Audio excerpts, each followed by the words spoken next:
So I have a measuring cup filled with 1 1/3 cup of warm water. I have my yeast and I have my sugar. I'm going to add 1 tablespoon of the sugar to the water. That helps activate the yeast. And I'll put a tablespoon of yeast into the measuring cup. And I'll stir it. Once you've stirred the yeast, it's time to proof the yeast. This will take about 10 to 15 minutes depending on the temperature, but just put it in an area that's nice and warm in order for the yeast to proof. Sometimes I put it near a stove that's preheating. I put it right under that ventilation area. Since I am preheating my oven, I put the yeast that needs to proof near the part of the oven that has some warmth coming out of it. Now it's time to start making the liquid portion of the bread making process. We're going to need oil, canola or vegetable will do. You're going to need 2 eggs and your choice of salt. You're going to need a teaspoon of salt, and we're going to use 1/3 of a cup of oil, and we're going to add those liquids into our mixing bowl. If you don't have a KitchenAid, you'll be doing this process in your own bowl. So I have added the 2 eggs, the 1/3 cup of oil, and the 1 teaspoon of salt into the mixing bowl. Once it's mixed, doesn't have to be intensely mixed, you will add the yeast that has proofed. In order to know when the yeast is done, you'll have to see if it has produced the foam that builds up on top. Let's go look at the yeast. It's been about 10 minutes, and as you can see, the proofing has occurred. There's a nice foamy looking layer on top. I've added the proofed yeast to the KitchenAid bowl, and now I'm going to mix the yeast. If you like your challah bread to be sweet, you'll need to add some sugar, so I'm adding about 1/3 cup of sugar. You can add the sugar really at any point. You can also add it when you add the flour, but I'm just adding it to my mixture now. I attached a couple other parts to the machine, put in, the little plastic part in order for my flour to be put in. And I also changed the paddle. See right there, instead of this one, I switched it to this paddle because I'm going to add flour, which requires a different paddle because it's going to start thickening up. After it starts to get really thick, I will switch it later to this hook, the dough hook. So now I'm going to start adding my flour. Again, taking 1 cup of bread flour. If you don't have bread flour, go ahead and use all-purpose flour. I'm going to be adding 1 cup at a time to my liquid mixture.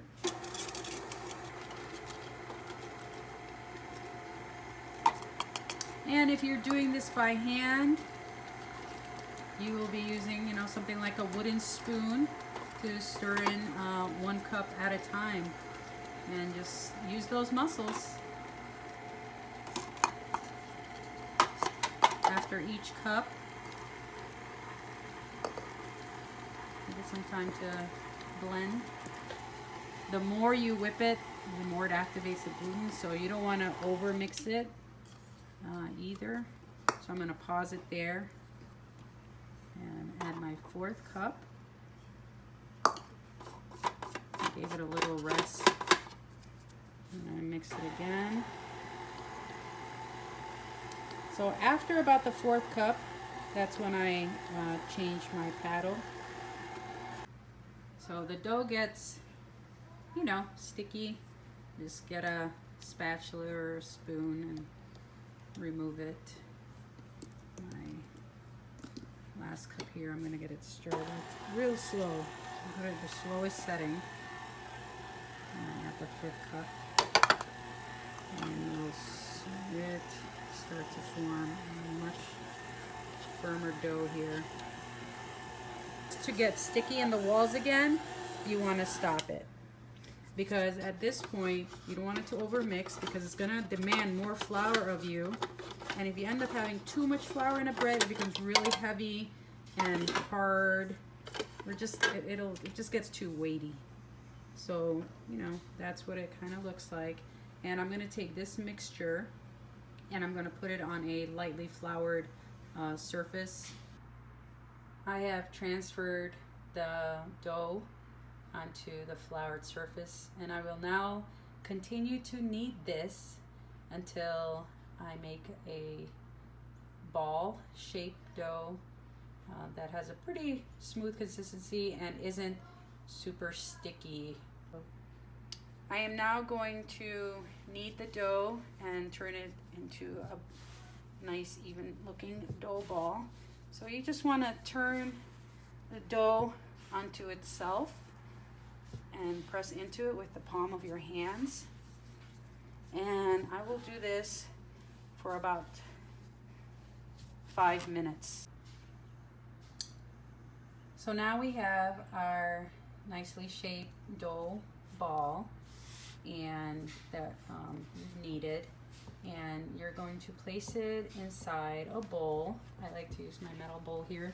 I have like a light grease bottom and side. You can use, you know, spray or any kind of oil very lightly, and it's to help the dough to separate as it rises so it doesn't get totally stuck on the edges of the bowl. Place your dough in there, and you're going to cover the dough. You can cover it with a plastic wrap, or if you're like me, just get a dishcloth and cover it up. So now you take your covered bowl and you put it inside your oven. The oven should not be on, but if you remember when we were proofing the yeast earlier, I had mentioned that the oven was on then, and that was only for a few minutes to help the oven get warm for this part.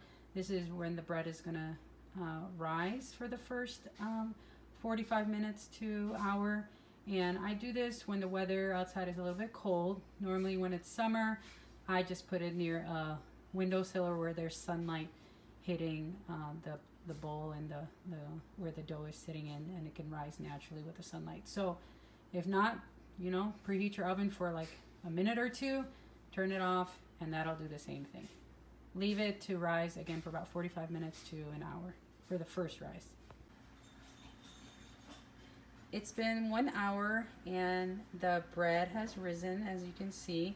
And now what I'm going to do is I'm going to punch a hole in the center of it to deflate it. You see, just like that. Let some of that air out, and I'm going to let it rise for another half hour. So I punched it and I covered it again with the fabric, and I'm going to let it rise for about half an hour. So I took the risen dough out of the stove, and I am putting it onto my lightly floured board. Get that little herb. And we're going to knead the dough ball like we were doing before when we first formed it. So this really is to get all the air bubbles out so that when the bread bakes in the oven, there aren't as many air pockets. This way it bakes nice and even and into a nice full loaf of bread. So do this for, you know, a couple of minutes till you get some of those air bubbles out. Now that I've kneaded it for about 5 minutes or so, getting out the air bubbles, I'm going to quarter it. So I'm going to cut it down the middle.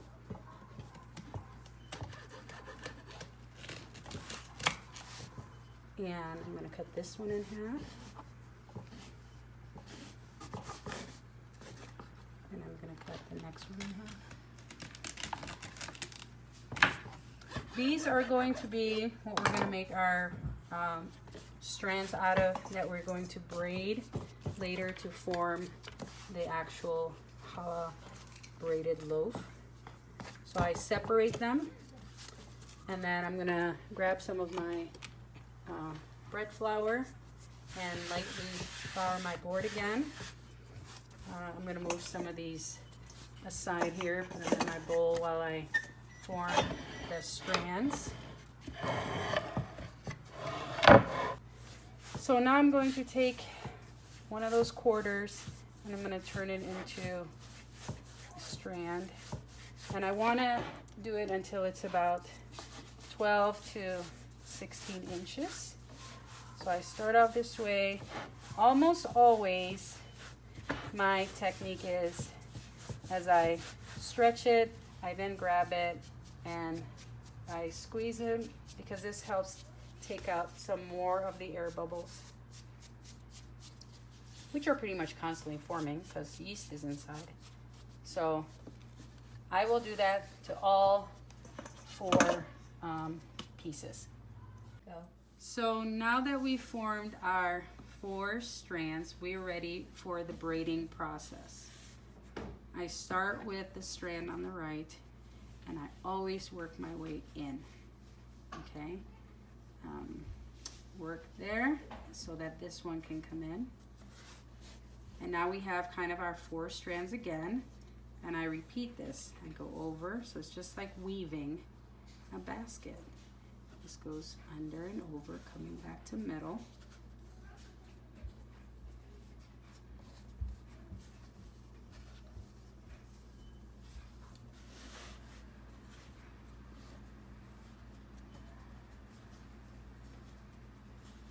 Now I'm reaching the ends, and what I do is I do a mini continuous braid here, and then I pinch them together, and I tuck it under.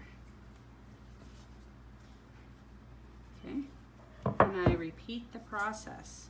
So this one's here, this one goes over, back to the middle, under,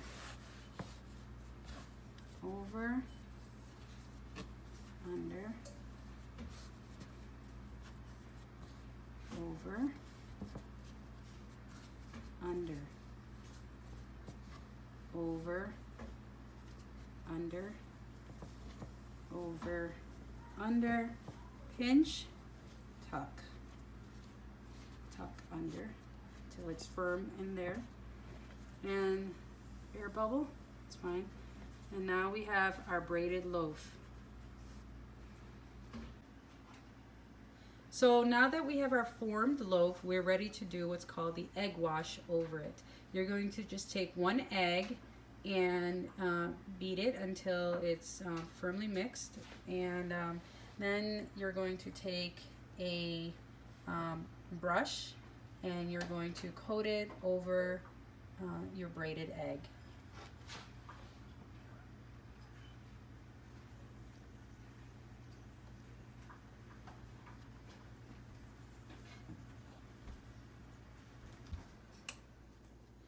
Now that the bread has been coated with the egg wash, you can insert it into an oven that has been preheated to 325 degrees. Bake for anywhere between 52 to 55 minutes. After 52 to 55 minutes, the Lord's Day bread, the challah bread, should have a golden brown color to it. And one of the ways you can test to see if it is done cooking is when you turn the bread over.